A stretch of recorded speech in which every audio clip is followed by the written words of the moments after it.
আজকে আমরা নতুন ক্লাস শুরু করতেছি।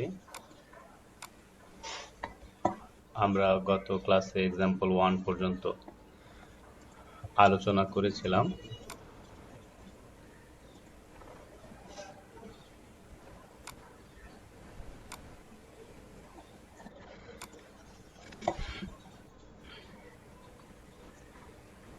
এক্সাম্পল 2 যেটা আছে এটা নতুন কিছু না, আগের যে থিওরেম সেটারই একটা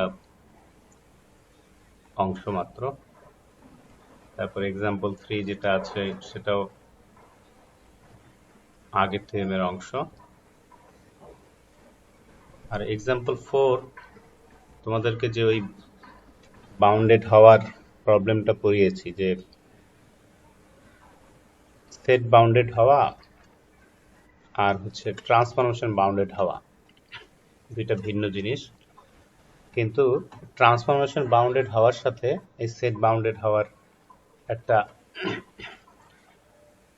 সম্পর্ক আছে। সেই সম্পর্কটা আগে বুঝাইছি, সেটা আবার এক্সাম্পল 4 এ অন্যভাবে বলতেছে আর কি। যদি n থেকে n প্রাইমে একটা ট্রান্সফরমেশন থাকে, তাহলে যে কোনো বাউন্ডেড সেট n এর মধ্যে থেকে সেটা ট্রান্সফর্ম হওয়ার পরে সেটাও বাউন্ডেড সেট হবে।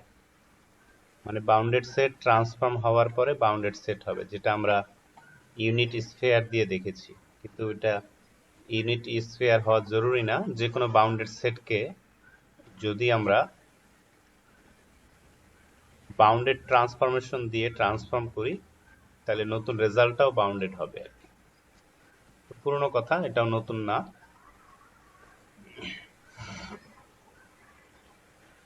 এরপর এক্সাম্পল 6 যেটা আছে, যে এটা বেশ সহজ, তোমরা একটু পড়ে নিলেই পারবে। যে n এবং n প্রাইম থেকে যদি t ম্যাপ করে, মানে ট্রান্সফর্ম করে, এবং t এর কার্নেল যদি এরকম ধরে নিচ্ছে একটা সেট, তাহলে কার্নেল t সেটা একটা লিনিয়ার ম্যানিফোল্ড, মানে একটা স্পেস হবে। আবার কার্নেল t ক্লোজড হবে যদি t নিজে কন্টিনিউয়াস হয়।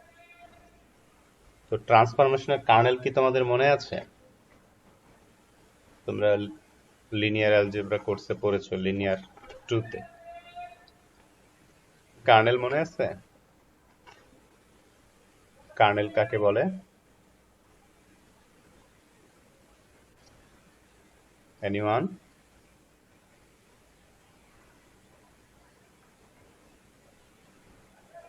শুনতে পাচ্ছ তোমরা?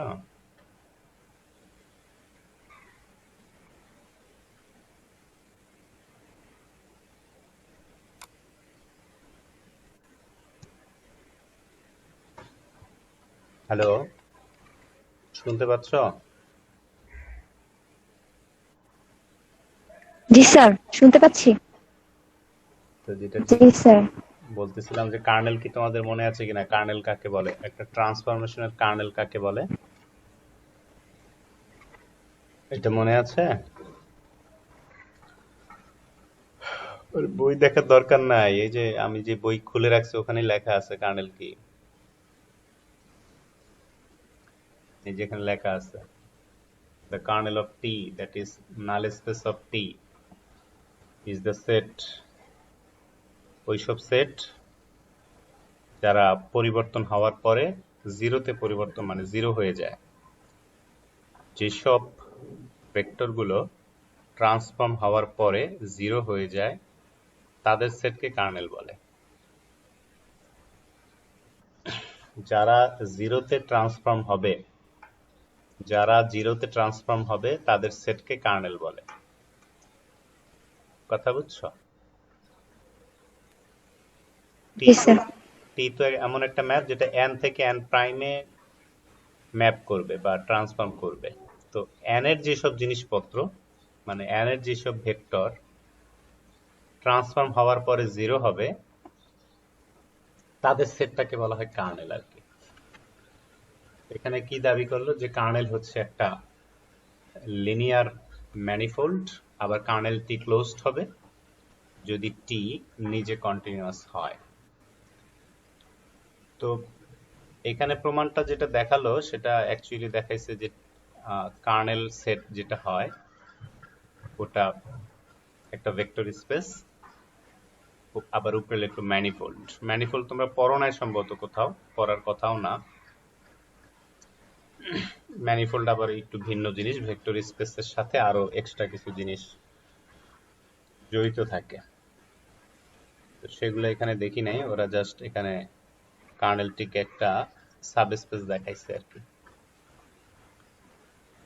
তো কার্নেলটি সাবস্পেস কিভাবে হবে, কার সাবস্পেস হবে? অবশ্যই n এর, যেহেতু n এর এলিমেন্ট গুলো নিয়ে কার্নেল তৈরি হচ্ছে, তাহলে সেটা একটা স্পেস হলে অবশ্যই আমাদের মূল ভেক্টর স্পেস n এর সাবস্পেস হবে।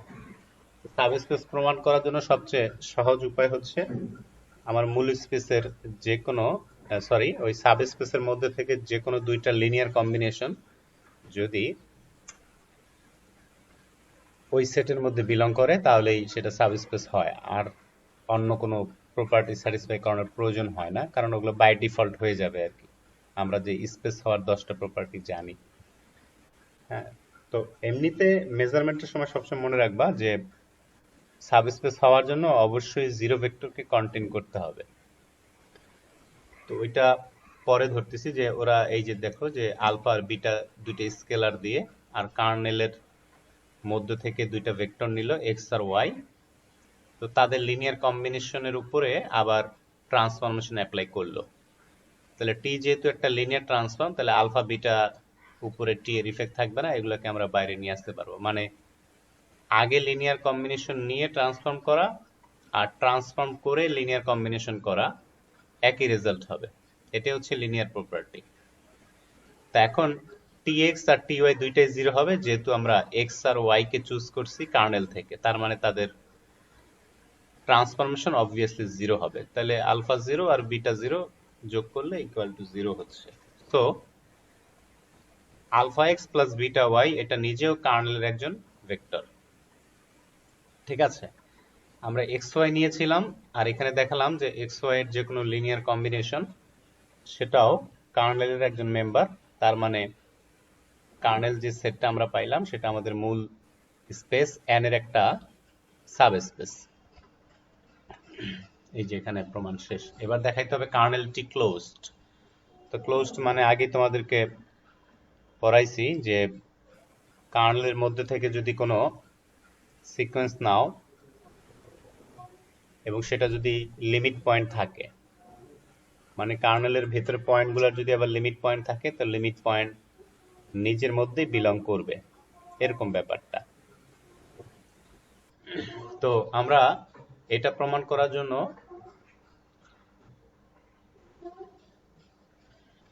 যে xn এমন একটা সিকোয়েন্স চুজ করলাম যেটা x পয়েন্টে বা x ভেক্টরে কনভার্জ করে আস্তে আস্তে। তো এখন এই সিকোয়েন্সের প্রত্যেকের উপরে যদি আমি t অ্যাপ্লাই করি তাহলে সবার জন্যই কি রেজাল্ট জিরো আসবে, তাই না? কারণ এটা কার্নেলের মেম্বার গুলো নিয়ে কিন্তু সিকোয়েন্সটা পাইছিলাম আমি। খেয়াল করে দেখো, আমি কার্নেলের মেম্বার গুলো থেকে xn একটা সিকোয়েন্স নিয়েছি যেন সিকোয়েন্সটা আর একটা ভেক্টর x এ কনভার্জ করে। আর যেহেতু এরা কার্নেলের মেম্বার, এই যে xn গুলো, তো প্রত্যেক xn এর উপর যদি t অ্যাপ্লাই হয় একদম ডিরেক্ট সরাসরি জিরো হবে, কারণ এটা কার্নেলের মেম্বার। এখন t আবার কন্টিনিউয়াস দেওয়া আছে বাই ডেফিনেশন। কন্টিনিউয়াস হওয়ার হেনিভেরাল ডেফিনেশন কি ছিল? যদি কোনো একটা পয়েন্টে কন্টিনিউয়াস হয়, সেই পয়েন্টে সাপেক্ষে কাছাকাছি যদি আমি একটা সিকোয়েন্স চুজ করি, তাহলে সেই সিকোয়েন্সের যেই পরিবর্তন করার পরে নতুন সিকোয়েন্স হবে সেটা ওই লিমিট পয়েন্টের পরিবর্তিত রূপে কনভার্জ করে। হেনিভেরাল ডেফিনেশন যেটা ছিল, এই হেনিভেরাল ডেফিনেশনটা এখানে অ্যাপ্লাই করছে এই যে এই জায়গাটা। এই যে xn টেন্ডস টু x, যেহেতু কন্টিনিউয়াস তার মানে txn সেটাও tx এ কনভার্জ করবে, হেনিভেরাল ডেফিনেশন ছিল। তো এখন txn, এই যে দেখো এই জায়গায় কি বলা আছে যে প্রত্যেকটা txn কি জিরো, তার মানে আমি n এর মান যতই বাড়াই না কেন, ওই n এর মান 1 হোক 2 হোক 3 হোক আস্তে আস্তে বাড়তে যতই থাকুক না কেন, প্রত্যেকটা এলিমেন্টই এক্স্যাক্টলি 0। তো সেই সেন্সে প্রমাণিত হচ্ছে যে এই সিকোয়েন্সটা 0 তে কনভার্জ করে, তার মানে tx ইকুয়াল টু 0 আসতেছে। তাহলে tx ইকুয়াল টু 0 আসা মানে কি, আমি যে xn এর একটা লিমিট পয়েন্ট x বলছিলাম, xn এর একটা লিমিট পয়েন্ট x বলছিলাম, সেই x এও আমরা ট্রান্সফর্ম করলে 0 পাচ্ছি। সো x নিজেও কার্নেলের মেম্বার, তার মানে যেহেতু এটা লিমিট পয়েন্ট ছিল এবং একটা আরবিটারি সিকোয়েন্স নিয়েছিলাম, তার লিমিট পয়েন্ট কার্নেলের মধ্যে বিলং করে, তার মানে কার্নেলটা ক্লোজড, একটা ক্লোজ সেট। এখানে আরেকটা পদ্ধতি দেখিয়েছে, ওইটা আমাদের দরকার নাই। তারপরে ওটা শেষ। এবার এক্সাম্পল 7, এটাও বেশ ইজি, তোমরা পড়ে নিলে বুঝবে, আমি আর পড়াতে চাচ্ছি না। এই জায়গায় কিছু ডেফিনেশন আছে, এই ডেফিনেশন গুলো পড়তে হবে এবং মনে রাখতে হবে আর কি। এগুলো তোমরা আগেই পড়েছো, নতুন কিছু না। শুধুমাত্র এই আইজোমেট্রিক বলতে কি বোঝায় এটা সম্ভবত নতুন। তোমরা এই যে আইজোমরফিজম, তারপর হচ্ছে হোমিওমরফিজম, টপোলজিক্যাল আইজোমরফিজম, এই জিনিসগুলো আগেই পড়েছো। একদম নতুন বলতে হয়তো আইজোমেট্রিক শুরুটাই তোমরা হয়তো মিস করে গেছো কোথাও, এটা হতে পারে। আর বাদ বাকি সবই তোমাদের কোনো না কোনো কোর্সে পড়া আছে। তো এটার সাথে আমি নিজে একটা আলাদাভাবে পড়তে বলতে, সেটা হচ্ছে হোমোমরফিজম। হোমোমরফিজম আর হোমিওমরফিজম কিন্তু আলাদা। এই পার্থক্য জানো তো? হোমোমরফিজম আর হচ্ছে হোমিওমরফিজম, দুইটার মধ্যে একটু পার্থক্য আছে। তো এখন বই না দেখেই বলো তো যে আইজোমরফিজম ব্যাপারটা কি? আইজোমরফিজম এটা কেউ বুঝিয়ে দিতে পারো? বা হোমোমরফিজম কাকে বলে, আইজোমরফিজম কাকে বলে?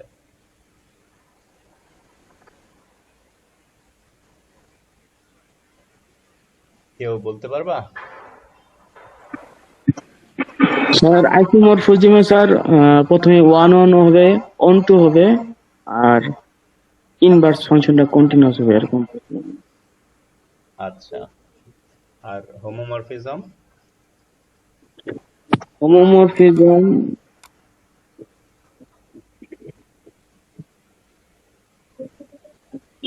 স্যার এগুলা সহ, স্যার সে আইসোমরফিজম সহ হবে এরকম।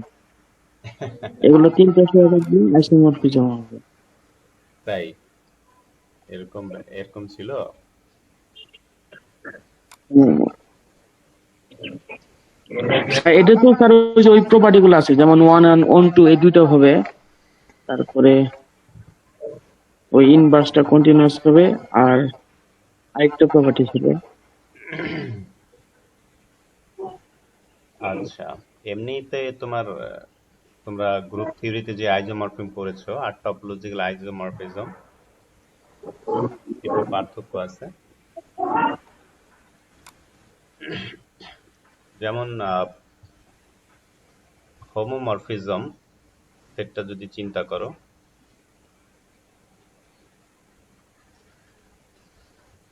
দুইটা সেটের মধ্যে যদি আমরা তুলনা করি, সেটা হোমোমরফিজম কখন হবে? হোমো মানে যে একই রকম, আর মরফিজম মানে পরিবর্তন। তার মানে পরিবর্তন হলেও একটা মিল থাকবে, ব্যাপারটা এরকম। এবং প্রপার্টি মিল থাকে আর কি, কিন্তু সেট হয়তো চেঞ্জ হয়ে যেতে পারে, কিন্তু এক এক মিল দেখানো যায়। এমন একটা ফাংশন খুঁজে পাওয়া যায় বা ট্রান্সফর্ম বা ম্যাপিং খুঁজে পাওয়া যায় যে ওর একটা এলিমেন্টের সাথে ওর একটা এলিমেন্টের ডিরেক্ট রিলেশন দেখানো যায় এবং রিলেশনটা 1 1 হয়, মানে এই যে ম্যাপিংটা যে কাজ করে। এবং ভাইস ভার্সা, এই পাশ থেকেও হবে, ওই পাশ থেকেও হবে, এরকম। তো এগুলো পরে আবার ডিসকাস করব, তোমরা একটু দেখে নিও। আমি আগামী ক্লাসে এগুলোর উপর আলাদাভাবে কিছু সময় দিব।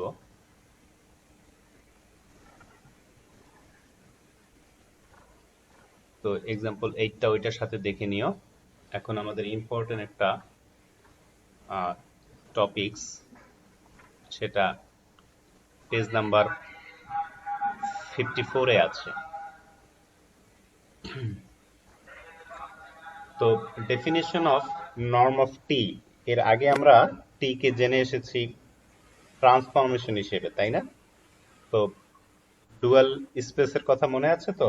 ডুয়াল স্পেস বা কনজুগেট স্পেসের কথা বলেছিলাম। ডুয়াল স্পেস, কনজুগেট স্পেস, এগুলোর কথা বলেছিলাম, মনে আছে? কারো কি মনে আছে?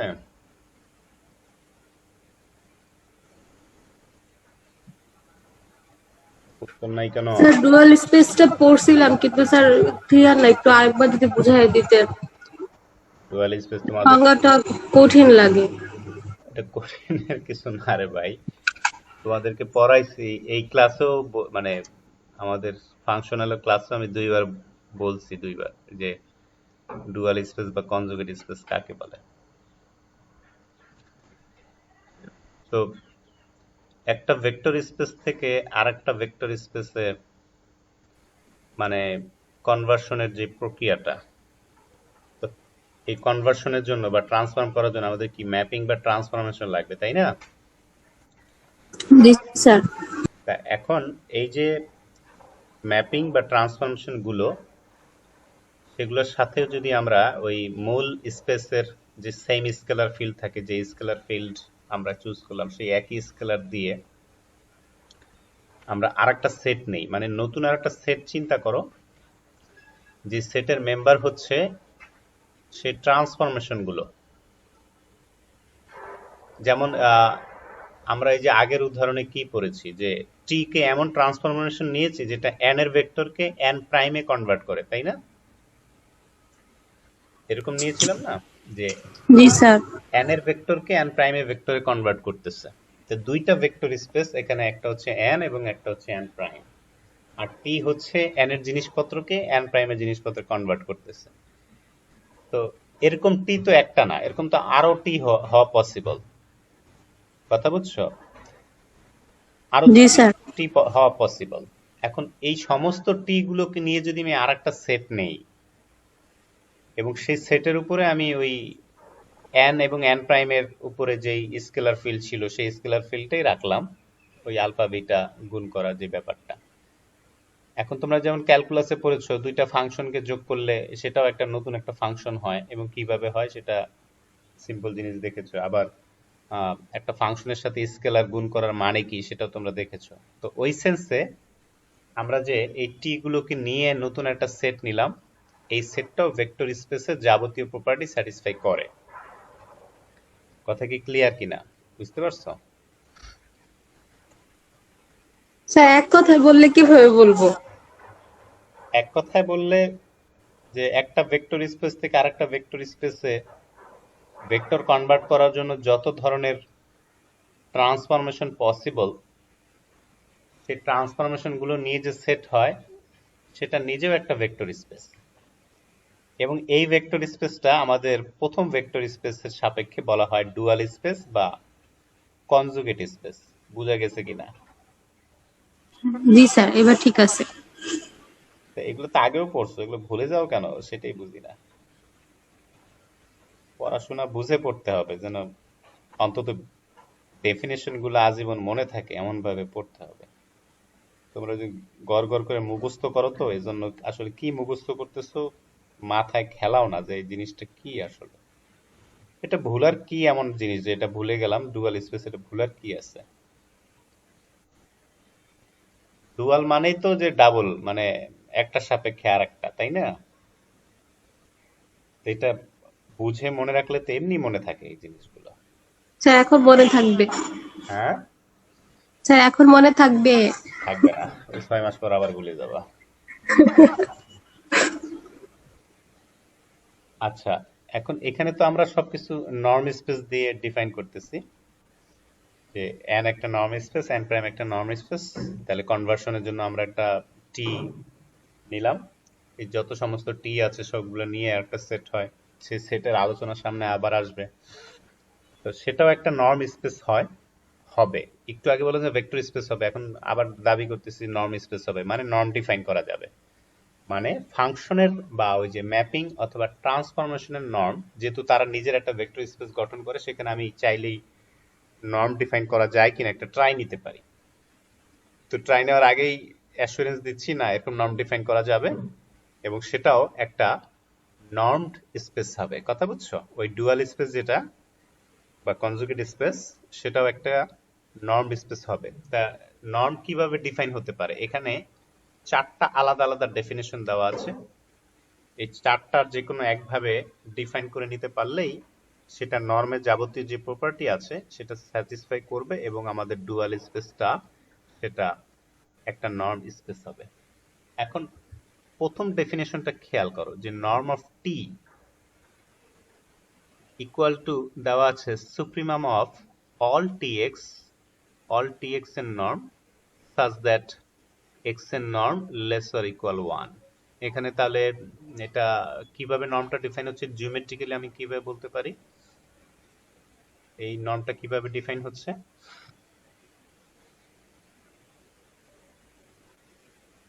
বলতে পারো যে প্রথম নর্মটা কিভাবে ডিফাইন হচ্ছে জিওমেট্রিক্যালি? কেউ একজন বলো। এগুলো সবই পারার কথা, কারণ গত ক্লাসে আমরা এগুলো এক্সপ্লেইন করেছি।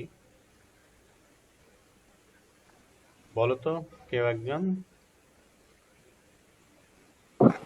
স্যার বাউন্ডারি সহ ভিতরের সকল বিন্দু। টি এর নর্ম তাহলে কিভাবে, এটা জিওমেট্রিক্যালি আমি কিভাবে বলবো? স্যার ফিগারটা ফিগারটা আমি জানতে চাই না, ফিগারটার শেপও জানতে চাই না। আমি বলতেছি এই যে নর্ম অফ টি এক নম্বরে ডিফাইন করলাম, এটা আসলে জিওমেট্রিক্যালি কি বোঝাচ্ছে বলো তো? সলিড বস্তু হবে স্যার। হ্যাঁ হ্যাঁ, কি সলিড বস্তু নিরেট।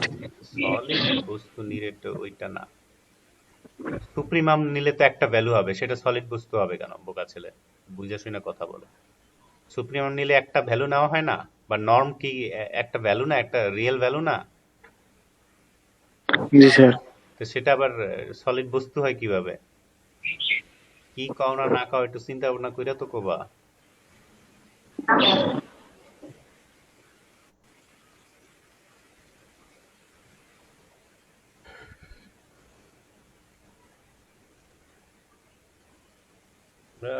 জিনিসগুলা মাথায় নাও না, মানে চিন্তা করো না আর কি, এটা হলো সমস্যা। আর আমি বলার পরও যে কয়জন বুঝো সেটাও আরেক সমস্যা। এখানে জিনিসটা বলি, খেয়াল করো যে আমরা যে এই যে এক্স ভেক্টর গুলা নিলাম সেটার বৈশিষ্ট্যটা কি? যেমন এক্স এর নর্ম হচ্ছে 1 অথবা 1 এর ছোট, তার মানে এই জিনিসটা কি বোঝাচ্ছে? এটা হচ্ছে একটা ইউনিট স্ফেয়ার ভিতরের পয়েন্টগুলো সহ। কথা বুঝছো তো? এই যে এই জিনিসটা, এই অংশটা শুধু আমি যে মার্ক করতেছি দেখতেছো তোমরা স্ক্রিনে? জি স্যার। এই যে এই অংশটা শুধুমাত্র এই অংশটা কি বোঝাচ্ছে? যে এটা হচ্ছে ইউনিট স্ফেয়ার, এক রেডিয়াসের একটা স্ফেয়ার, তার পরিধি এবং ভেতরকার সব বিন্দু, তাই না? এই সব বিন্দুর উপরে আমি টি অ্যাপ্লাই করতেছি, সেই সব বিন্দুর উপরে আমি টি অ্যাপ্লাই করতেছি। তার মানে অ্যাজ এ হোল বলতে পারি যে আমি পুরা ইউনিট স্ফিয়ারের উপরে টি অ্যাপ্লাই করলাম। তাহলে স্ফিয়ারটা নতুন ভাবে অন্য কিছুতে কনভার্ট হয়ে যাবে, অন্য কোনো একটা শেপে কনভার্ট হয়ে যাবে, তাই না? এবং সেই শেপটা কিন্তু এন প্রাইমের একটা অংশ, কিন্তু খেয়াল করে চিন্তা করো, কারণ আমরা টি কে বলতেছিলাম যে এন থেকে এন প্রাইমে কনভার্ট করে। তাহলে এই এক্স হচ্ছে কিন্তু এন এর জিনিস, আর টি এক্স হচ্ছে কিন্তু এন প্রাইমের জিনিস। তাহলে আমি এন থেকে একটা স্ফেয়ার নিলাম, তারপর টি দিয়ে সেই স্ফেয়ারটাকে কনভার্ট করলাম, তাহলে সেই স্ফেয়ারটা চেঞ্জ হয়ে গেল, কিছুতে কোনো কিছুতে একটা চেঞ্জ হয়ে গেল। এখন গত ক্লাসে ওই ইমরুলি বলেছিল যে আসলে আমরা যে যে কে এর ভ্যালুটা বলতেছিলাম, সেই কে এর ভ্যালুটা ছিল কি, যে মূল বিন্দু থেকে আমার নতুন যে শেপ হয় সেটার একদম দূরবর্তী পয়েন্ট যেটা, তার দূরত্ব যেটা, সেটা সুপ্রিমাম। মানে কি, আমার ওই নতুন যে শেপটা তৈরি হলো, তাহলে মূল বিন্দু থেকে সেই শেপের সর্বোচ্চ দূরে যে বিন্দুটা আছে সেই লেন্থটা আমি আসলে নিচ্ছি, সেই নর্মটা আমি নিচ্ছি। কথা স্যার আমাকে কি শোনা যাচ্ছে স্যার? এখন শোনা যাচ্ছে? হ্যাঁ, শুনতে পাচ্ছি। ও স্যার, হ্যাঁ, আমার হেডফোনের মাইক্রোফোনের প্রবলেমের কারণে স্যার আমি বুঝতেছিলাম না। আমি আমি এতক্ষণ রেসপন্স করতেছিলাম কিন্তু শুনতেছিলাম না। আচ্ছা, এখন বুঝতে পারছো কিনা যে প্রথম যে ডেফিনেশনটা সেটা মানে হচ্ছে একটা ইউনিট স্ফিয়ারকে কনভার্ট করার পরে নতুন যে শেপ হয়, মূল বিন্দু থেকে সেই শেপের সবচেয়ে দূরবর্তী যে ভেক্টরটা আছে বাউন্ডারিতে, হ্যাঁ, সেই নর্মটা নেওয়া হচ্ছে অ্যাকচুয়ালি। বুঝাইতে পারছি? জি স্যার। কথা কি বুঝছো? তা এটা তো গত ক্লাসেরই পড়া, তাই এই জিনিসটা ধরতে পারো না কেন যে আসলে স্যার কি জিজ্ঞেস করতেছে? অনেক সময় প্রবলেম হয় যে কি কোয়েশ্চেন করতেছি সেটাই বুঝে না পোলাপান। আবার অনেক সময় হয় ঠিক আছে কোয়েশ্চেন বুঝলাম কিন্তু অ্যান্সার কি দিবে সেটা বুঝে না। তো এখন এটা আমাকে বুঝায় বলো যে 2 নাম্বার যে ডেফিনেশনটা সেট হলো সেটা তাহলে জিওমেট্রিক্যালি কি বুঝাইছে এটা তোমরা বলো। আমি তো স্যার, একটা বুঝাই দিলাম। এটাতে স্যার ভিতরের বিন্দুগুলা আর আসলো না আর কি স্যার, ওই শেপটাই বুঝাইলো স্পেয়ার, কিন্তু স্যার ওই সরি মানে শুধু স্পেয়ারের বাইরের আবরণটা আর কি স্যার, ভিতরের বিন্দুগুলো আর আসলো না আর কি। তাহলে এটা হচ্ছে শুধু পরিধি আর কি, হ্যাঁ, শুধু পরিধির বিন্দুগুলো পরিধির পয়েন্টগুলো নিলাম। সেটাকে মানে এটা হচ্ছে একটা বলের উপরের যে খোসাটা, সেই খোসা আর কি, সেই খোসার যে সেটটা সেটাকে আমি ট্রান্সফর্ম করলাম। ঠিক আছে, ট্রান্সফর্ম করার পরে অন্য কোনো একটা শেপ কোনো কিছু হয়ে গেল, তো সেই শেপের সবচেয়ে দূরবর্তী যে ভেক্টরটা আছে মূলবিন্দু থেকে, মানে নর্ম যার সবচেয়ে বেশি, সেটার নর্ম মানে নিলাম, সেটাকে আমি বললাম যে টি এর নর্ম, এই যে এটা। তো 3 নাম্বার ডেফিনেশনটাও একই রকম, যে এখানে জাস্ট কোনো একক ভেক্টর নেয় না, এখানে হচ্ছে নন জিরো ভেক্টর গুলো নিচ্ছে। তো সেটা হচ্ছে যে এই যে tx এর যে ভ্যালু আর x এর যে নর্ম হয়, সেই দুইটা নর্মকে ভাগ করছে। এই ভাগ করার ফলে সবচেয়ে বড় যেটা আসে সেটাকে নিয়েছে এখানে টি এর নর্ম হিসেবে। এখানে আর জিরো ভেক্টরের কোনো আলোচনা নাই, শুধু নন জিরো ভেক্টর দিয়ে এখানে মার্ক করছে। আর 4 নাম্বার যে ডেফিনেশনটা আছে সেটা এখানে বলল আমরা ওই যে থিওরেমে টি বাউন্ডেড হবে তার জন্য আমি একটা সংখ্যার কথা বলেছিলাম যে কে, যদি এরকম কে পাওয়া যায়, যেমন tx এর norm less or equal K into x এর নর্ম, সমস্ত x এর জন্য যদি এরকম একটা ফিক্সড কে পাওয়া যায়, তাহলে আমি টি কে বলতেছিলাম বাউন্ডেড, তাই না? এরকম ডেফিনেশন গত ক্লাসে আমরা পড়েছি। একটা অপারেটর বা একটা ট্রান্সফরমেশন বাউন্ডেড কখন হয়, আমরা এই যে কে এর সাপেক্ষে একটা ডেফিনেশন পড়েছি। আমরা বলতেছিলাম যে এরকম যদি কোনো একটা ফিক্সড কে পাওয়া যায়, এখন এরকম কে যদি পাওয়া যায়, সেই কে একটা না আরো পাওয়া যাবে। তো যত কে আছে কোনো একটা নির্দিষ্ট কেসে, সেই কে গুলার মধ্যে যেটা ইনফিমাম ভ্যালু হয়, সেই ইনফিমাম যত কে পসিবল, সেই কে এর ইনফিমাম ভ্যালুটাকেই আমি বলতেছি এখন টি এর নর্ম। তো এখানে জিওমেট্রিক্যাল ব্যাপার স্যাপার আছে, কিন্তু এমনিতে জিওমেট্রিক ছাড়া সরাসরি ম্যাথমেটিক্যাল ভাষা যেটা লেখা আছে সেই জিনিসটা বুঝতে পারছো কিনা? মানে এইখানে যে কেটা আমরা পাচ্ছিলাম টি এর বাউন্ডেডনেস প্রপার্টি থেকে, সেই কে এর সবচেয়ে ইনফিমাম ভ্যালুটা, মানে সবচেয়ে ছোট যেই ভ্যালুটা আসতেছে ইনফিমাম ভ্যালুটা হচ্ছে, সেটাকে বলতেছি আমি টি এর নর্ম। ওকে, জি স্যার। এখন আশ্চর্যের কথা হচ্ছে যে এই যে 1 2 3 4 যে আলাদা আলাদা নর্ম যে ডিফাইন হলো, এই নর্মগুলো ইকুইভ্যালেন্ট নর্ম। ইকুইভ্যালেন্ট নর্ম হচ্ছে সাধারণত নর্ম দিয়ে আমরা কি করি, যে ভেক্টরের কিছু প্রপার্টি অ্যানালাইসিস করি, তাই না? সেই এই নর্মের ডেফিনেশন গুলো এক একটা আরেকটার ইকুইভ্যালেন্ট, মানে আমি প্রথম ডেফিনেশন দিয়ে নর্মে যে যাবতীয় কাজগুলো করতে পারবো বা প্রপার্টি গুলা সম্পর্কে আলোচনা করব, সেই একই আলোচনা আমি পরের ডেফিনেশন দিয়ে করতে পারবো, এগুলো মিলবে। মানে হলো এই চারটার মধ্যে থেকে যে কোনো একটা নিয়ে নর্ম হিসেবে কাজ করলে আমার চলবে আর কি। এবং এই চারটা ডেফিনেশন ঘুরে ফিরে একই। এটার প্রমাণটা এর আগের পেজগুলোতে আছে, এই যে এখানে। Norm of A continuous linear transformation, এই যে 52 নম্বর পেজে, এর আগে কিন্তু আমরা 54 নম্বর পেজে ছিলাম। এখন সেই প্রমাণগুলো দেখালো যে আদতেই এই নর্মগুলো যে সেম হয় সেটা কিভাবে।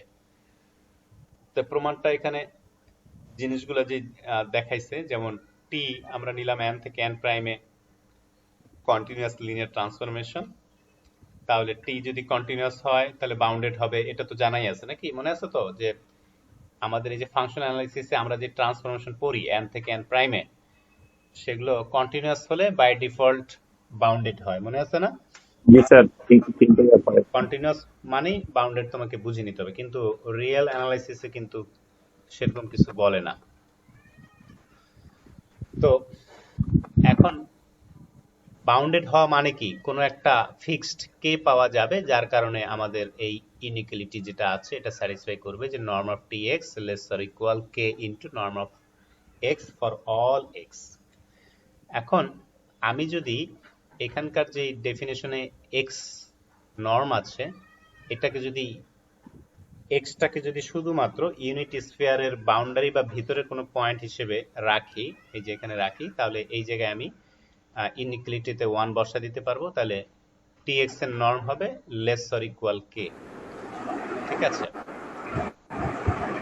এখন আমি ডিফাইন করলাম যে টি হচ্ছে সুপ্রিমাম অফ অল টিএক্স এর নর্ম, যেখানে এক্স এমন যে এক্স এর নর্ম হচ্ছে 1 অথবা 1 এর ছোট, মানে এক্স নিব আমি স্ফিয়ারের বাউন্ডারি অথবা ভিতরে কোনো একটা পয়েন্ট, এটা ডিফাইন করলাম টি। আর একটা নর্ম ডিফাইন করলাম টি নট, এটা হচ্ছে supremum of all TX, TX এর নর্ম যেখানে এক্স হচ্ছে আমার ইউনিট স্ফিয়ারে শুধুমাত্র বাউন্ডারির ভেক্টর আর কি। তা আমরা প্রথমটা দেখাবো যে টি এর নর্ম মানে টি নর্ম আর হচ্ছে টি এই যে জিরো নর্ম, এই দুইটা সেম। এখন খেয়াল করে দেখো যে এ যদি বি এর সাবসেট হয় তাহলে এর সুপ্রিমাম এটা লেস অর ইকুয়াল হবে বি এর সুপ্রিমাম থেকে। এই লেখাটা তো বুঝছো নাকি সবাই? জি স্যার। এটা তো বুঝছো? হ্যাঁ জি স্যার, মানে মানে স্যার এর যদি একদম কমপ্লিট সমান সমান হয় তাহলে ইকুয়াল হবে দুইটা সুপ্রিমাম, আর যদি সাবসেট হয়ে থাকে তাহলে তো লেস দেন অবশ্যই হবেই, হ্যাঁ, একটা যেটা পাওয়াই যায় সুপ্রিমাম। যেটা বড়, জি যেটা স্যার। বড় সেট হিসেবে বড়, তার সুপ্রিমামটাও বড় হবে, অন্তত ছোট হবে না। জি স্যার। ঠিক আছে, জি স্যার। এই কথা যদি ইনফিমাম দিয়ে বলি তাহলে কি করবে বলো? স্যার সেক্ষেত্রে আবার ওই যদি এদিকে ঠিক রাখতে চান তাহলে একে বি এর সাবসেট বানাইতে হবে। না, ধরো এ সাবসেট বি, হ্যাঁ, ইনফিমামের তাহলে লাইনটা কি হবে? সেক্ষেত্রে sir greater than equal to মানে উল্টাই দিলে তো হয়ে যাবে স্যার। মানে ইনফিমাম সুপ্রিমাম ইনফিমামের ক্ষেত্রে তো হচ্ছে এর যে ইনফিমাম সেটা বি এর ইনফিমামের সমান বা বড় হবে আর কি স্যার, মানে এখানে ছোট হচ্ছে না, এখানে বড় হবে। হ্যাঁ বুঝতে পারছি, বুঝছো, কথার এক্সপ্রেশন দেখে বোঝা যায় যে মানুষ জিনিসটা বুঝে। ঠিক আছে, সমস্যা নেই। এখন আমরা স্যার আপনার কাছে স্যার অনেক কৃতজ্ঞ স্যার, এই স্যার মানে আপনি স্যার এগুলা ধরতেছেন দেখে পরে এই যে লিনিয়ার পুরো কোর্স করতেছি স্যার, আবার লিনিয়ার অ্যানালাইসিস 1 না, তুমি যদি সিকোয়েন্স পর্যন্ত আসছি আলহামদুলিল্লাহ স্যার। তুমি যদি চাও যে ফাংশনাল বুঝবা, ফাংশনাল অ্যানালাইসিস বুঝে পড়বা, তাহলে পিছনের কোর্স কোনো কিছু ছাইরে আসা যাবে না, এগুলো তোমার শিখতে হবে। 5টা কোর্স করতে হবে স্যার, আমি হিসাব করছি, মানে অ্যাবস্ট্রাক্ট 1 অ্যাবস্ট্রাক্ট 2 হালকা লাগতেছে, তারপরে লিনিয়ারের দুটোটা লিনিয়ার 1 2, তারপরে স্যার আবার এদিকে রিয়েলের 1 2, তারপরে হচ্ছে স্যার আবার টপোলজি, 7টা প্রায় 7টা কোর্স স্যার কানেক্ট করতে হচ্ছে আমি যেটা দেখলাম স্যার। আচ্ছা, দেখ এখন এগুলা যেখানে আটকায় যাও এইসব কোর্স জিনিসপত্র খুঁজে খুঁজে আলাদা নোট করে রাখবা বা দেখে রাখবা, টুকে রাখবা আর কি। আর যে কোনো জিনিস ডিসকাশনের জন্য আমি আছি, ক্লাসের অন্যান্য ফ্রেন্ড সার্কেলরা আছে, ডিসকাস করবা আর কি। যত ডিসকাশন করবা জিনিস ক্লিয়ার হবে আর কি। হ্যাঁ, স্যার এটাই চিন্তা করছি স্যার, মানে এখন এটা একটা দারুণ অপরচুনিটি স্যার, মানে আপনাকে পাইছি এই সময় যদি স্যার জিনিসগুলো ক্লিয়ার করে রাখি তাহলে ইন ফিউচারে ইনশাআল্লাহ একটা ভালো কিছু আশা করা যায় আর কি স্যার। মানে আচ্ছা এটা একদম সুযোগ স্যার, গনিমতের মালের মতন, যে এই সুযোগে স্যার বুঝে নিতে হবে। আমি এই জন্য চিন্তা করছি যে রিয়েল অ্যানালাইসিস আর ইয়াগুলো অন্তত একদম ক্লিয়ার করে ফেলবো টপোলজি। আচ্ছা, এখন আমরা পড়ায় যাই। খেয়াল করে দেখো যে এই যে যেখানে মার্ক করতেছি আমি, এটা হচ্ছে শুধুমাত্র স্ফিয়ারের বাউন্ডারি পয়েন্ট, আর এখানে হচ্ছে ফুল স্ফিয়ারের পয়েন্টগুলো, বাউন্ডারি সহ ভিতরের পয়েন্টগুলো। তাহলে অবভিয়াসলি শুধু বাউন্ডারি পয়েন্টটা হচ্ছে এটার সাবসেট, তাই না? তাহলে টি নটের যে ভ্যালুটা আমি পাবো, যে টি নটের যে ভ্যালুটা পাবো তার তুলনায় টি এর ভ্যালু যেটা হবে সেটা টি এর ভ্যালুটা বড় হবে অথবা ইকুয়াল হতে পারে আর কি, মানে যে এই প্রপার্টি অনুযায়ী, এই যে এখান থেকে যেটা বললো আর কি। কারণ এই যে সুপ্রিমাম যে কথাটা বলতেছে যে এই জায়গায় তো শুধু পয়েন্ট কম আর এই জায়গায় তো পয়েন্ট বেশি, তাই না?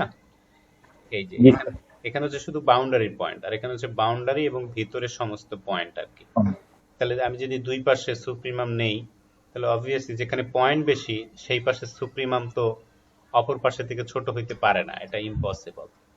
তো এখান থেকে আমি যেটা পাচ্ছি যে এই যে জিরো নর্মের যে ভ্যালু আর টি নর্মের যে ভ্যালু যেটা আছে সেখান থেকে এই যে টি নর্মের ভ্যালুটা এটা ছোট হইতে পারবে না জিরো নর্মের তুলনায় আর কি। ওকে, এখন যদি n জিরো ভেক্টর স্পেস না হয় এবং আমরা যদি চুজ করি যে y হচ্ছে x ডিভাইডেড x এর নর্ম, যেখানে x হচ্ছে 1 অথবা 1 এর থেকে ছোট, এরকম যদি ডিফাইন করে নেই, তাহলে y এর নর্ম কত আসতেছে? এক্স্যাক্টলি 1 আসতেছে। সো আমি যদি এখন এই যে t অফ y এর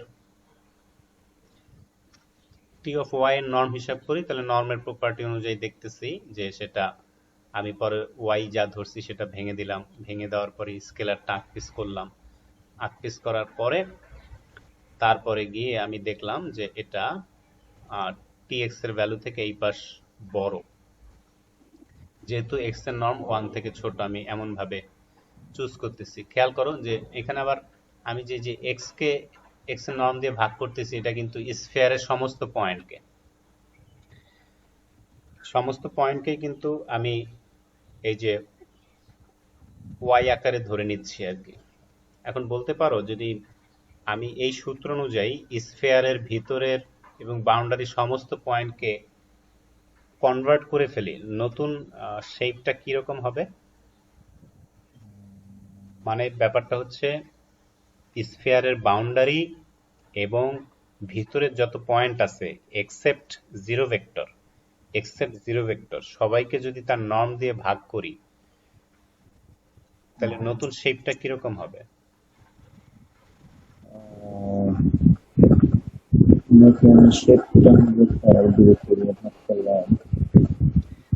বা অন্যভাবে আমি আরেকটা উদাহরণ দিই, মনে করো R3 কে তো সবাই চিনো নাকি? জি sir, 3 dimensional RS real space. আচ্ছা, R3 এর সমস্ত ভেক্টরকে এক্সেপ্ট জিরো ভেক্টর, সমস্ত ভেক্টরকে আমি যার যার নিজ নিজ নর্ম দিয়ে ভাগ করে দিলাম। স্যার তাই পরিবর্তন হওয়ার পরে R3 এর অবস্থা কি হবে? স্যার এখানে তো ভেক্টরের কোনো পরিবর্তন হবে না স্যার, মানে ভেক্টর ঠিকই থাকবে, কিন্তু স্যার ওই যে ভেক্টরের সাথে একটা মাল্টিপ্লিকেশন আসলো আর কি স্যার এক্সট্রা, মানে 1/, এর লেংথ, অর্থাৎ ভেক্টরটা একটু ইয়া হয়ে গেল স্যার, মানে এমপ্লিফায়ার বিপরীত শব্দটা স্যার কি, মানে যেহেতু ভাগ করে দিচ্ছি স্যার দূরত্বটাকে ওর, কিন্তু স্যার ভেক্টরটা আগে যা ছিল তাই আছে, বা শেপ তো চেঞ্জ হওয়ার কথা না স্যার, শেপ তো আগে ভেক্টর যা আছে তাই না, ভালো মতো চিন্তা করো। আমি বলছি প্রত্যেকটা ভেক্টরকে যার যার নর্ম দিয়ে আমি ভাগ করে দিব। হ্যাঁ, তাহলে স্যার ওই যে ইয়া হয়ে গেল না, মানে ইনার প্রোডাক্ট স্পেস, নতুন শেপটা কি হবে? R3 চেঞ্জ হয়ে যাবে, তো সেই চেঞ্জ হওয়ার পর কি হবে?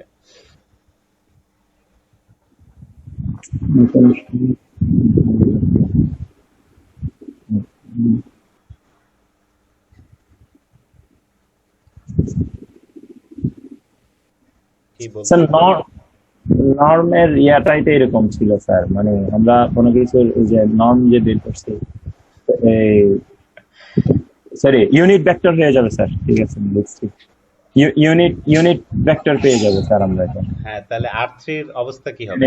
R3 সবাইকে চেঞ্জ করে ফেলছি, তাহলে নতুন অবস্থা কি হবে? স্যার ওই শেপটা এক ইউনিটের একটা ইয়া হয়ে যাবে, যদি স্যার আমরা স্পেয়ারের কথাই বলি, হ্যাঁ। 1 ইউনিটের একটা স্পেয়ার হয়ে যাবে স্যার। ঠিক আছে, ঠিক। Thank you, স্ফিয়ারের বাউন্ডারি যেটা আছে ওইটা, স্ফিয়ারের শুধুমাত্র বাউন্ডারিটা হবে আর কি, খোসাটা হবে আর কি, ঠিক আছে? স্যার খোসার। কথা বুঝছো? জি স্যার বুঝছি স্যার, আপনি স্যার মানে বের করে নিয়ে আসছেন স্যার। তো এখানে হচ্ছে যে ছিল যে স্ফিয়ারের ভিতর এবং বাউন্ডারি সমস্ত পয়েন্টগুলো ছিল, তো সমস্ত পয়েন্টকে আমি যার যার নর্ম দিয়ে ভাগ করতেছিলাম। তো যার যার নর্ম দিয়ে যদি ভাগ করি, তাহলে স্ফিয়ারের ভিতরের পয়েন্টও কিন্তু চেঞ্জ হয়ে গেল, এখন শুধুমাত্র বাউন্ডারির পয়েন্টগুলো হয়ে গেল, ঠিক আছে? ওয়াই কে এমন ভাবে ধরছি, তাহলে ওয়াই কিন্তু একদম এক্স্যাক্টলি বাউন্ডারির পয়েন্ট।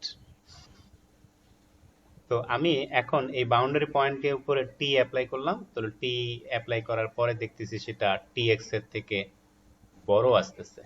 এখন দুই পাশ থেকে যদি আমি সুপ্রিমাম নেই, তাহলে সুপ্রিমামের প্রপার্টি অনুযায়ী আমি এটা দেখতেছি, তাহলে যেহেতু ওয়াই যেই জিনিসটা আমি ধরেছি সেটা তো হচ্ছে বাউন্ডারির পয়েন্টগুলো, তাই অবভিয়াসলি এই পাশ হচ্ছে আমাদের ওই যে জিরো নর্ম যেটাকে আমরা ডিফাইন করলাম, আর এই পাশটা হচ্ছে টি এন নর্ম আর কি, রেগুলার, যেটা আমরা শুরুতে ডেফিনিশন সেট করে আসছি।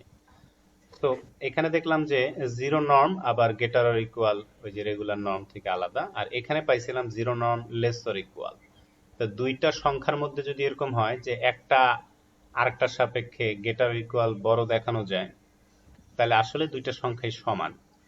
মানে এই যে এইখানকার যে ইনইকুয়ালিটি আছে আর এখানে যে ইনইকুয়ালিটি আছে, এই দুইটা যদি সাইমালটেনিয়াসলি চিন্তা করো, তাহলে অবভিয়াসলি তাদের মধ্যে একটাই কেস পসিবল যে আসলে তারা পরস্পর সমান, কারণ দুই জায়গার কমন অপারেশন হচ্ছে ইকুয়াল।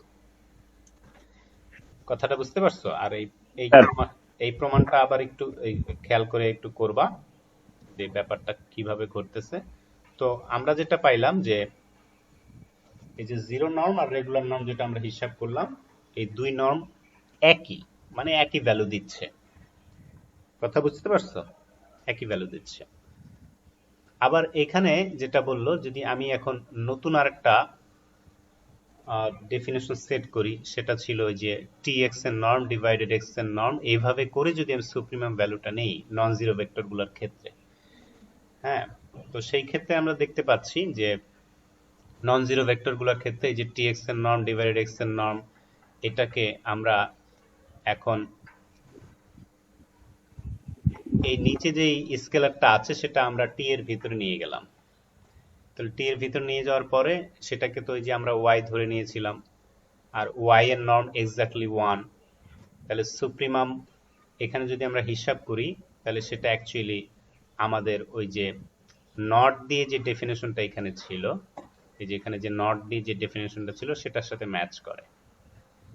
তাহলে আমাদের 3 নাম্বার যে ডেফিনেশন আমরা এখানে বলছিলাম যে দুইটা নর্মের ভাগফল দিয়ে, সেই ভাগফলটা এই যে শুধুমাত্র বাউন্ডারি পয়েন্ট দিয়ে যে আমরা ডেফিনেশনটা সেট করছিলাম সেই সেটের সাথে এটা মিলে যায়। মানে এখানে তোমরা যদি এটার সাথে মিলে এখানে নট লেখো, তাহলে তোমাদের জন্য বুঝতে সুবিধা হবে। এই যে এই জায়গায় যদি নট লেখো আর কি, ঠিক আছে? এখানে যদি নট লেখো তাহলে বুঝতে সুবিধা হবে। এটা আসলে ওই যে আগের লেখা অনুযায়ী এটা আসলে ওই যে নর্ম, জিরো নর্ম আর কি, নিচে একটা জিরো বসায় দিলে এটা বুঝতে সুবিধা। তো আবার এখানে কে দিয়ে একটা ডেফিনেশন আছে, সেই কে ডেফিনেশনটা সোজা, এটা তোমরা পড়লেই বুঝবে আর কি। তো এই চারটা ডেফিনেশন যে একই জিনিস মিন করে, এটা বেশ একটা ইন্টারেস্টিং টপিক, এটা পড়ে রাখো অন্তত মিডে বা ফাইনালে অনেক সময় আমি দেই যে এর মধ্যে থেকে একটা চুজ করলাম যে হয়তো দেখাও যে 1 নাম্বার আর 4 নাম্বার একই জিনিস, অথবা 2 অথবা 3 একই জিনিস, একটা থেকে আরেকটা এরকম কনভার্সন দেখানো যায় আর কি। তো এখানে যে প্রমাণগুলো আছে ভয়ের কিছু নাই, ওরা যেটা থেকে যেটা প্রমাণ করছে ওগুলোর মধ্যে থেকে প্রমাণ দেই, সবগুলো কিন্তু এখানে নাই, মানে 1 থেকে 4 এর বা 3 থেকে 4 এরকম এইভাবে কিন্তু করা নাই। তো ওই ভয়ের কিছু নাই, ওখানে উপরে যা যা আছে ওগুলা করলেই চলবে আর কি। তো এক্সাম্পল 1 এখানে একটা আছে, এটা বেশ ইজি, তোমরা বুঝতে পারবা। ওটা আমাদের পড়ার এখন আপাতত অমিট করে যাচ্ছি। তো নতুন একটা টপিকস এবং বেশ ইম্পর্টেন্ট টপিকস, সেটা এই যে the space B N N prime, এই সিম্বলটার মানে বুঝতে হবে। বি এন এন প্রাইম বলতে কি বোঝায়, যে এন থেকে এন প্রাইমে কনভার্ট করার মতো যত ট্রান্সফরমেশন আছে, বাউন্ডেড ট্রান্সফরমেশন, তাদের সেটটাকে আমরা বলতেছি বি এন এন প্রাইম। কথা বুঝতে পারছো কি বলছি? ওই যে আমরা স্যার ডুয়াল স্পেসটা বুঝাইছিলাম, সেই ডুয়াল স্পেসটাই কিন্তু এখানে হচ্ছে বি। কিন্তু এখানে একটা কথা হচ্ছে, বি কাদের নিয়ে গঠিত? ওই সমস্ত ট্রান্সফরমেশন যারা বাউন্ডেড। এজন্য এই যে বি লেখাটার মানেই হচ্ছে বাউন্ডেড, বুঝে নিতে হবে তোমাকে আর কি। ঠিক আছে? আর বাউন্ডেড মানেই তো কন্টিনিউয়াস, তাই না? আমরা এই যে লিনিয়ার স্পেসের ক্ষেত্রে বলেছিলাম যে কোনো একটা ট্রান্সফরমেশন যদি কন্টিনিউয়াস হয় বাউন্ডেড হবে, বাউন্ডেড হলে কন্টিনিউয়াস হবে, ভাইস ভার্সা। তো আপাতত এই ক্ষেত্রে কন্টিনিউয়াস আর বাউন্ডেড আমরা একই অর্থে মিন করব, এবং একটা হলে আরেকটা বাই ডিফল্ট হয়, এটা বুঝিয়ে নেব। এটা কিন্তু শুধুমাত্র নর্ম স্পেসের বেলায়, লিনিয়ার ট্রান্সফরমেশনের বেলায় ঘটতেছে। এগুলা কিন্তু ওই যে ফাংশনে, তোমরা ক্যালকুলাসে যে ফাংশন পড়েছো সেখানকার বেলায় কিন্তু এই কথা সত্য না। পার্থক্য আমি দেখিয়েছি গত ক্লাসে। তো সেখান থেকে আমরা এখন যদি এই যে টি এর নর্ম ডিফাইন করলাম, ওই যে 1 নাম্বার যে ডেফিনিশনটা ছিল সেটা আমরা এখন ডিফাইন করলাম, তাহলে এই নর্মের সাপেক্ষে আবার ওই যে ফাংশনের যোগ বিয়োগ যেভাবে আমরা দেখে আসছি, ওইভাবে যদি আমরা ফাংশনের সাথে ফাংশনের, অর্থাৎ ট্রান্সফরমেশনের সাথে ট্রান্সফরমেশন অ্যাডিশন ডিফাইন করি এই সূত্র অনুযায়ী, যে টি1 একটা ট্রান্সফরমেশন, টি2 একটা ট্রান্সফরমেশন, তাদের যোগফল এইভাবে ডিফাইন করলাম। আবার টি এর সাথে একটা স্কেলার গুণ আমি এইভাবে ডিফাইন করলাম। এই ভেক্টর মানে এই অ্যাডিশন এবং স্কেলার মাল্টিপ্লিকেশনের সাপেক্ষে আমাদের যে এই যে বি এন এন প্রাইম সেটটা আমরা পাইলাম, এটা একটা ভেক্টর স্পেস হয়। আবার এই ভেক্টর স্পেস থেকে আমি যদি যে কোনো একটা অপারেটর বা ট্রান্সফরমেশন টি এর নর্ম ডিফাইন করি এই সূত্র দিয়ে, তাহলে এটা একটা নর্ম হবে, নর্মের যাবতীয় প্রপার্টি স্যাটিসফাই করবে, এবং এই নর্মের সাপেক্ষে তখন এটা একটা নর্মড স্পেস হবে আর কি।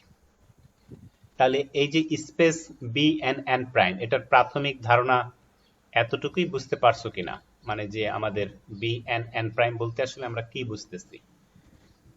বি এন এন প্রাইম মানে হচ্ছে এন থেকে এন প্রাইমে যাওয়ার জন্য যত কন্টিনিউয়াস ট্রান্সফরমেশন আছে তাদের সেট হচ্ছে বি। সেই সেটটা এই যে ট্রান্সফরমেশনের অ্যাডিশন আর স্কেলার মাল্টিপ্লিকেশন অনুযায়ী একটা ভেক্টর স্পেস হয়। সেখানে আমি আবার যে কোনো একটা ট্রান্সফরমেশন টি এর যদি নর্ম ডিফাইন করি, সেই নর্মের সাপেক্ষে এটা একটা নর্ম স্পেস হয়। তো এতটুকু পর্যন্ত বুঝছো কিনা, মানে বি এর অবস্থানটা বুঝছো কিনা, যে বি আসলে কি জিনিসটা? মানে sir B N N prime এমন একটা স্পেস, নতুন একটা স্পেসের সাথে আমরা পরিচয় হচ্ছি, যে স্পেসের মধ্যে কন্টিনিউয়াস বললে আমরা বাউন্ডেড বুঝবো, বাউন্ডেড বললে কন্টিনিউয়াস বুঝবো, এবং এটার নর্মটা কিভাবে নিব এটাও আমাদের এখানে ডিফাইন করা আছে। এবং স্যার এটা হচ্ছে ট্রান্সফরমেশনের যে এডিশন আর স্কেলার মাল্টিপ্লিকেশন এটাকে স্যাটিসফাই করে। অর্থাৎ B of N N prime দেখলে আমরা এই তিনটা জিনিস বুঝে নিব, বা এই তিনটা জিনিস আমাদের এটা মাথায় আসতে হবে। সহজ কথা, এটা হচ্ছে একটা নর্মড স্পেস। আপাতত এটা বুঝে রাখ, সব কথার এক কথা সব শর্টকাটে হলো B N G N sir, prime হচ্ছে একটা নর্মড স্পেস। নর্ম। ঠিক আছে? জি এখন স্যার। এখানে যে থিওরেমটা পরবর্তীতে বলতেছে, আমাদের পরের যে vector space N sir prime আছে, আমাদের কিন্তু স্যার 11টা থেকে ক্লাস আছে স্যার, আবার সরুয়াল আলম স্যার। আচ্ছা জাস্ট এখানে শেষ করে দিচ্ছি। এই যে দেখো এন প্রাইম এর কথা বলতেছি, এন এর না। যদি এন প্রাইম নিজে বানাক স্পেস হয়, তাহলে আমাদের বি এন এন প্রাইম মানে বি যেই স্পেসটা আমরা এতক্ষণ বললাম সেটা একটা বানাক স্পেস হবে। এটা আমরা আগামী ক্লাসে প্রমাণটা দেখব, ঠিক আছে? জি স্যার। ওকে, তাহলে আজকে এ পর্যন্তই। সবাই ভালো থাকো, আবার আগামী ক্লাসে দেখা হবে।